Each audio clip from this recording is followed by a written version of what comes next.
À 40 jours de la présidentielle, la campagne s'accélère. Parmi les favoris pour cette élection, Emmanuel Macron. Sa montée dans les sondages, il la doit en partie à ses militants et à leur organisation pour le moins originale.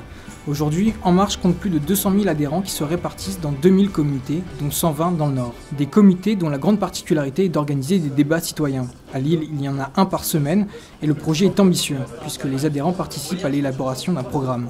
C'était un after-work pour réfléchir sur le programme, certaines propositions du programme d'Emmanuel Macron. Il faut qu'on priorise certaines propositions, il faut qu'on en nuance d'autres. Il faut qu'on apporte finalement le retour terrain sur ce que lui peut dire dans ses meetings ou proposer dans son livre. Donc voilà, c'est un travail collaboratif en fait. La réunion s'organise autour de questions fermées, auxquelles les participants répondent à partir de propositions.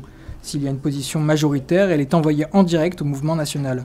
Si ce n'est pas le cas, un débat s'engage. Sur le papier, tout semble bien organisé.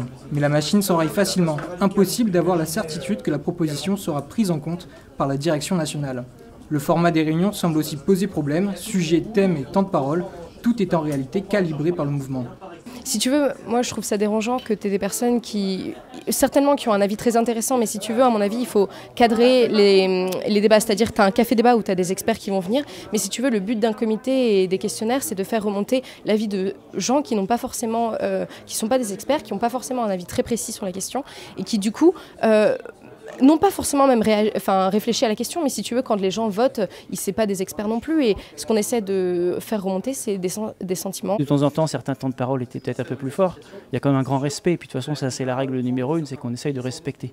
Et puis de temps en temps, dans le débat et dans l'échange, en plus on est tous d'avis d'horizons différents. Ce qui est intéressant, c'est que justement, à force de discuter et d'échanger, on apprécie mieux un peu les difficultés des uns et des autres, l'appréciation des uns et des autres sur les sujets. Et on est tous entendus, sans forcément convaincre, on échange, on débat, puis très démocratiquement, on vote. Malgré les défauts, Vincent Fleury défend le travail des comités qui participent selon lui au renouvellement de la vie politique.